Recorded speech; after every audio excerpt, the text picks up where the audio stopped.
క్రిష్ వాళ్ళ ఇంట్లో పని మనిషి అయితే ఇంట్లోనికి పరిగెత్తుకుంటూ వచ్చి ఇలా అంటూ ఉంటుంది, అమ్మగారు అమ్మగారు నేను చూసేసాను, ఇప్పుడు మన ఇంట్లో కావాల్సింది 1 కాదు 2 అని చెప్పి అంటూ ఉంటుంది. అది విని దేవమ్మ అయితే ఏంటి ఏం మాట్లాడుతున్నావే, జరంతా అర్థమయ్యేటట్లుగా చెప్పవే అని చెప్పి అంటూ ఉంటుంది. అది విని అక్కడ ఉన్న పని మనిషి ఇలా అంటూ ఉంటుంది, అవునమ్మగారు నా కళ్ళారా నేను చూశాను, సత్య అమ్మగారు వాంతులు చేసుకున్నారు అంటే సత్య అమ్మగారు కూడా నెల తప్పారన్నమాట. ఇప్పుడు మన పెద్దమ్మగారే కాదు చిన్నమ్మగారు కూడా నెల తప్పారు. ఇప్పుడు మన ఇంట్లో కావాల్సింది 2 ఉయ్యాలలు, ఇక్కడ 2 వారసులు పుడతారు అని చెప్పి అంటూ ఉంటుంది. అది విని అక్కడ ఉన్న క్రిష్ వాళ్ళ అమ్మ అయితే ఒక్కసారిగా షాక్ అయిపోతుంది.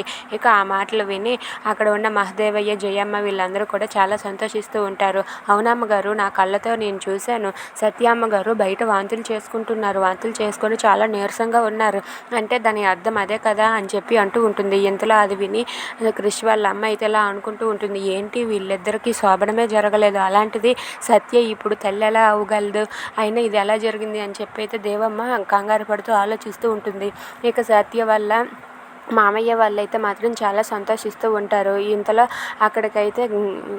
అక్కడికి సత్య అలా లోపలికి వస్తూ ఉంటుంది. ఇక వాళ్ళు అన్న మాటలు విని ఒక్కసారిగా షాక్ అయిపోతుంది. ఏంటి వీళ్ళు ఇలా అనుకుంటున్నారా, అయినా సరే క్రిష్కి నాకు అసలు ఫస్ట్ నైట్ జరగనే లేదు, అలాంటిది నేను ఇప్పుడు ప్రెగ్నెంట్ అని వీళ్ళు ఎలా చెప్పగలరు, అమ్మో ఇప్పుడు దీన్ని ఎలా నేను పరిష్కరించాలి అని చెప్పి అయితే సత్య తనలో తాను సతమతం అయిపోతుంది. If you like this video please subscribe.